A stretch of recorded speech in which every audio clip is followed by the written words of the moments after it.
गेजेरनिफ्रायनो बेयावहाय गाव गावनि राजनिति मुलाम्फानि थाखाय रुजुग्रान बिस्वजित दैमारिया बे एक्स एनडिएफबि रिलेटेड माखासे केसफोरखौ गेजेराव हाबसननानै जोंनि एक्स एनडिएफबि फोरनि माखासे माने बिबानगिरिफोरखौ लानानै बेयाव गावनि राजनिति सार्थनि थाखाय गोबां जोंनि सोद्रोमाफोरनि बिहि फिसा गोदाव सोराव जाजोब्बाय 1 तारिख सेप्तेम्बराव साख्रि बाख्रिनि थाखाय एडिजिपि सारजों जों स्पेशल सावरायदों बेखिनि समावबो रुजुग्राया जेबो मिथिया बेखौ एसोसिएशना मा मिन्थिनो रुजुग्राया मा नोंथांमोनहा खारन आं मानि सायाव भिडिअ लाबोगोन बेखौ नोंथांमोनहा निश्चय एसेसो हमदांनो हाखाबाय जानांगौ खारन थाम्बनेइलाव लिरनायखौबो नोंथांमोनहा बुजिखाबाय जानांगौ दा अब्लाबो आं नोंथांमोननि सिगाङाव जा एसे हायो आं नोंथांमोननो आंनि सानिफ्राय आङो भिडिअखौ नोंथांमोननो शेयार खालामनो नागिरदों जायफ्रा चेनेलाव गोदान चेनेलखौ अन्नानै साबस्क्राइब खालामनानै ला आङो बेखौनो गुरैयै सिगांग्रो खावलायनाय थाबाय नै दा दाख्लैसो जे सानथामसो बायदि जाबाय जोंना एक्स एनडिएफबि वेलफेयार एसोसिएशननिफ्राय जे मानाव गेदेर रुजुग्रा बे फोरमायलांदों आरो जे जोंना बिजेपिनि जोंना आसाम आयेननि आफादगिरिनि जे बुंथिगिरि दा स्पिकार जे बिनि सायाव जे एलिगेसन लाबोदोंमोन बियो माखासे बिनि एक्स एनडिएफबि इउनाइटेड फ्रामखौ माखासे बिजेपिनि जेनो फरजायाव बा खैसाराव खोलैनानै दोनजानाय बेफोरबायदि एलिगेसन बुंदोंमोन दा बिनि सायावनो दा एक्स एनडिएफबि इउनाइटेड फ्रामनि दा सारमोना दा बिनि सायाव खेंफोरथि होदों दा बे खेंफोरथि होनाया बि रिमेनलां सारा होदों अब्ला आं नोंथांमोननो बेखौनो जेनो आङो शेयार खालामनो नागिरदों आं दा बेयाव थांनायनि सिगां आङो दा नोंथांमोना आं एसे आंनि हानायनिफ्राय आं शेयार खालामनो नागिरदों नोंथांमोना भिडिअखौ नायलांजोबबानो जाबाय दा नै ओरैबायदि दा खारन दा सोरजों दा इउनाइटेड फारामा ना वेलफेयार एसोसिएशना सोरबा पलिटिकेलनि आन्डाराव बेंखन जानाय दा बबेया बेंखन जानाय दा रायजो राजाफ्रा खारन बेखौ हमदांनानैबो मोनखासै आरोखि दा सोर गोदान सोदान ओरैबायदिसो मोनसे खोथाया ओरैबायदि नै दा जेन'बा सोरबाया बरायजानानै गोदान सोदान माबा मोनसे दाब्रबलाबायनानै गोदान सोदान बाथ्रा बुङोबा बियो सोलिया जायफ्रा बबे पलिटिकेल हान्जाजों सोर दाजादों रायजो राजाफ्रा निस्सय बेखौ हमनो हाखादों आरोखि दा गोदान सोदान बाथ्रा गुदि मोनथिया खिथा मोनथिया गोदान सोदान माबा मोनसे थांलाबायनानै बै जायगानि माखासे गुदुं गुसुखौ मोनथिया बाव गोदाव सोराव बुङोब्ला सोर बबेया दा गोदाव सोराव बुंनाया बेखौ रायजो राजा मोनथिखासै आरोखि अब्ला जोङो रायजो राजाफोर जोङो भिडिअखौ नायनानै लाग्रो बर' रायजो राजा बयनिसिमबो इउनाइटेड फराम अफ एक्स एनडिएफबिनि जानानै फुंबिलिनि गाहाम अनसायनायखौ बावहरनाय थाबाय दिनैहाय जोङो बेयाव प्रेस मिट लिंनायनि गुबै जाहोनानो जाहैबाय दाखाल साननैसो सिगां जे एक्स एनडिएफबि वेलफेयार एसोसिएशननि मोनसे प्रेस कनफारेन्सनि गेजेरजों जि माखासे बाथ्राफोर एक्स एनडिएफबि वेलफेयार एसोसिएशननि आफादगिरि रुजुग्रा मुसाहारि जायफोर बाथ्राफोर बुंदों बेयो जोबोद आनफरचुनेट जों बिनि सायावनो माखासे खेंफोरथि होनो होननानै दिनैहाय बे प्रेस मिटखौ लिंनाय जादों बेनो जाहैबाय गासैबो एनडिएफबिफ्रानो गासैबो बाथ्राफोरखौ मोनथिलायजोबखागौ नाथाय बाथ्राया जाहैबाय जाय बिथां रुजुग्रा मुसाहारिया दाखालि आसाम आयेन आफादनि बुंथिगिरि मानगोनां बिस'जित दैमारि बिथांनि सायाव जि माखासे एलिगेसन बाथ्राफोर बुंदों बेनि सायाव जों माखासे खेंफोरथि होनानै दिनै बे प्रेस मिटखौ लानाय जादों गुबै जाहोनानो जाहैबाय जे एनडिएफबिनि एकर्ड जाखांनायनि उनाव 27 जानुवारियाव जि एकर्ड जादोंमोन बेनि उनाव एनडिएफबिनि माखासे जि क्लजफोराव लिरनाय रिलेटेड दङ बेफोरो गोबाव सम मावफुंजायै अबस्थायाव दङमोन फैयै फैयै 5 बोसोरानो जालायसै नाथाय बेखिनि समाव जोङो मोनसेबो खामानिफोरखौ बेबायदि आवगायलांनायखौ जों नुनो मोनाखैमोन। नाथाय मा खालामनो जोङो बेखिनि समाव गोबां दैदेनगिरिफोरनि सायाव जोङो आसा खालामदोंमोन आरो बिथांमोननो जोङो गासैबो बाथ्राफोरखौ फोरमायदोंबोमोन।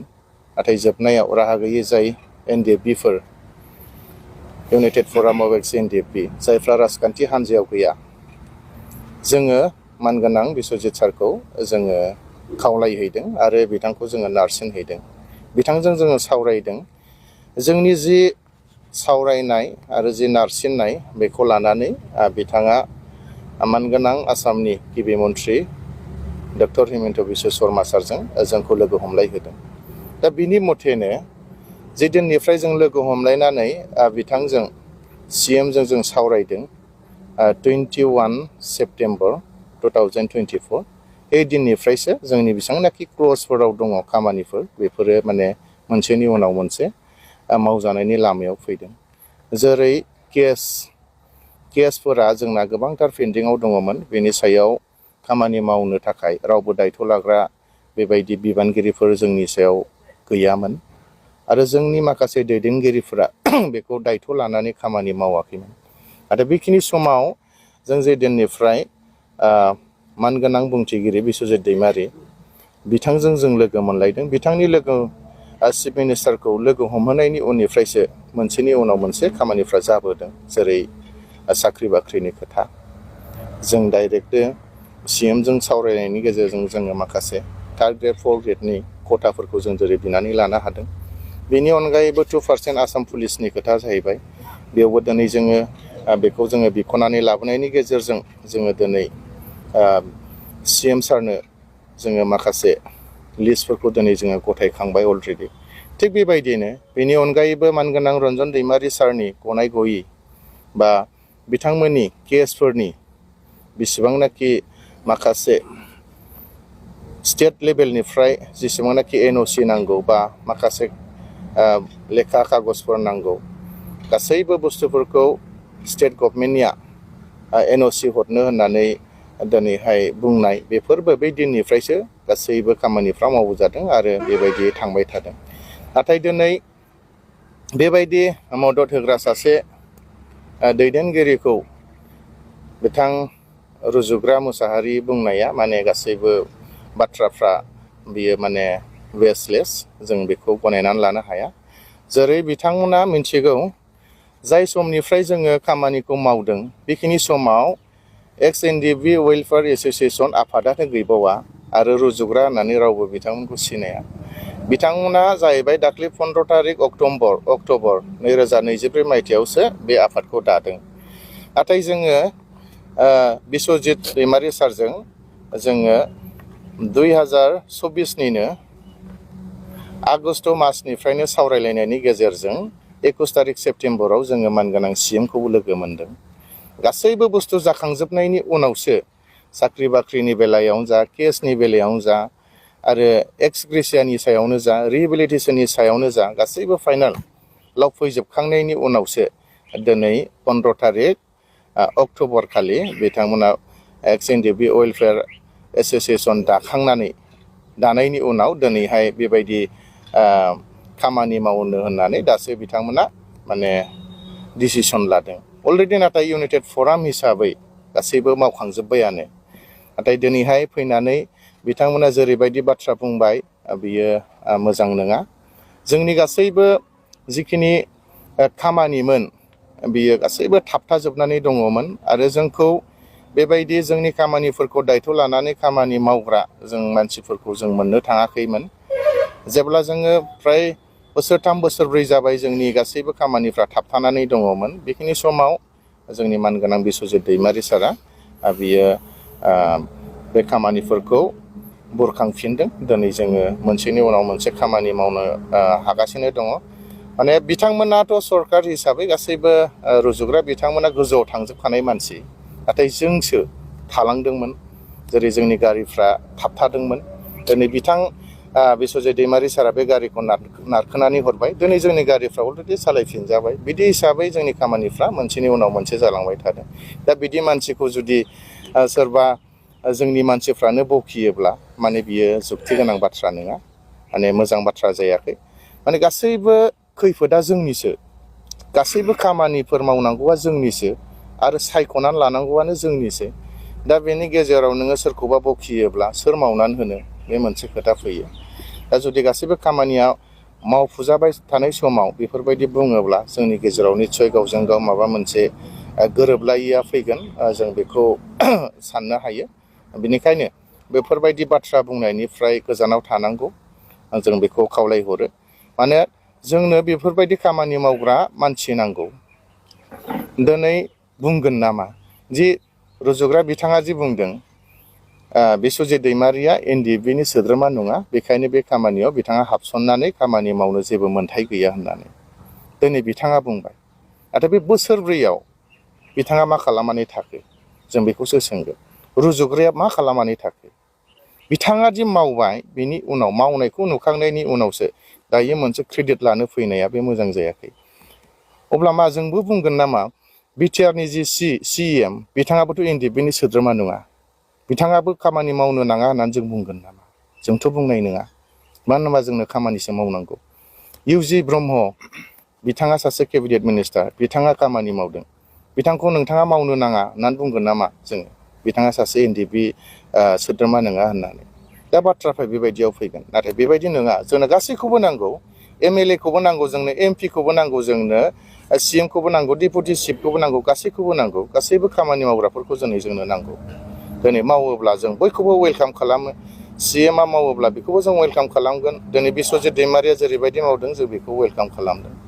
दिनै बेनिखायनो जोङो दिनै दुखु मोनदों। जों बुंनो सानाखैमोन, नाथाय माखासे बाथ्राफ्रा जुदि गेजेर ससेयावनो थाबथाहोयोब्ला बिनि रिस्कखौ सोर लागोन?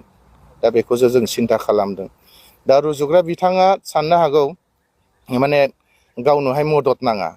नाथाय दाख्लै जेरैबायदि बुंदों, जोङो दिल्लीयाव थांनानै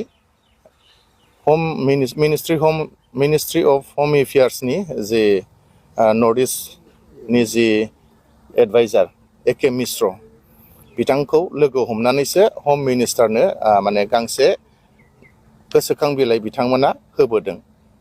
नाथाय डाइरेक्टथ' बिथांमोना माब्लाबाबो होनो हायाखै। मानो बुंनानै लायाखै जे हम मिनिस्टारजों जों डाइरेक्ट माने लोगो लादों। दा बिथांमोननोबो सोरबा सासे नङा सासे मददखौ नांगौ। दा मदद लानानै जुदि खामानि मावनायाव माबा मोनसे गोरोन्थि जादों होननानैथ' रावबो बुंनो हाया। थिग बिदिनो जोंबो दिनै मदद लादों जोंनि मानगोनां आसाम आयेन आफादनि बुंथिगिरि बिस्वजित दैमारि सारनाव।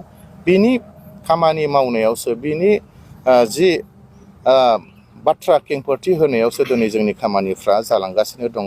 आरो फैबाय थानाय समावबो निस्सय जोङो बिथांनिफ्रायनो मदद लागोन। बिथाङाथ' दिनै जास्ट जोंनि खामानिखौ सरजाबनानैल'सो होदों, बुंनानैल'सो होदों। बाखि गासैबो इउनाइटेड फरामानो दिनै मावगासिनो थाबाय थादों। दा बाखि बेहा जेबो बुंनांगौ जेबो गैला। जास्ट जोङो फननि गेजेरजों माबा मोनसे गोनांथि जायोब्ला सोंहरो, बिथाङा फननि गेजेरजोंनो बेबायदि माने कमिउनिकेसनखौ खालायलायनानै होयो। बेखिनि NDFB वेलफेयार एस'सिएशननि आफादगिरि बिथां रुजुग्रा मोसाहारिया बुंदों, जोंखौ पलिटिकेल इनक्लाइन जानानै बिथांमोना हाबसनहैनानै खामानि मावदों होननानै। नाथाय बे नङा। जों सिगांनिफ्रायनो आगोलनिफ्रायनो बुंबोबाय थादों, इउनाइटेड फराम अफ NDFBआ खुनु माबा मोनसे पलिटिकेल हान्जानि सिङाव नङा आरो बबेबा मोनसे पलिटिकेल हान्जाजों दानानै होजानाय आफाद नङा होननानै। दिनै रुजुग्रा बिथाङा गावसोर मा हिसाबै आफाद दादों आरो माबे लामाजों थांदों, गावसोरनि लामाखौ गावसोरनो मिथिखायो। गावसोर सोर बेखौबो हमनो हाखायो।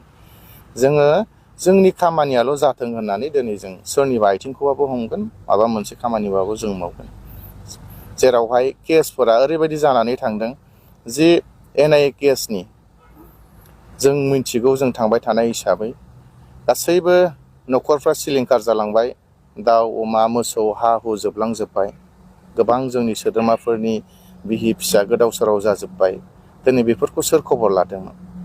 इउनाइटेड फराम दाखांनायनि उनावसो बेफोरखौ खबर लादों। दिनै बेफोरखौ आरो नोङो जानला मोनला बुंबा जानाय नङा। दिनै NIA केसआ बेबायदि लेभेलसिमाव सफैबाय, गासैबो केसखौ NIA खौ सेन्ट्रेलावनिफ्राय आसामाव दिनै रिटार्न लाबोबाय। रिटार्न लाबोनानै दिनै पाब्लिक प्रसिकिउटर दिनै सासे होबाय।